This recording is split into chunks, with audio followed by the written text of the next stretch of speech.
செம்பூவே பூவே உன் மேகம் நான் வந்தால் ஒரு வழியுண்டோ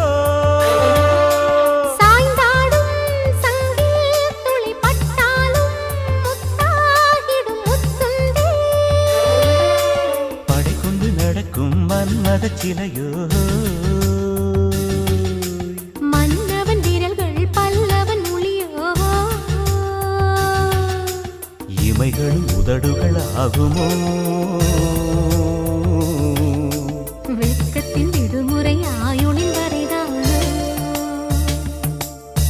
செம்பூவே பூவே உன் மேகம் நான் வந்தால் ஒரு வழியுண்டோ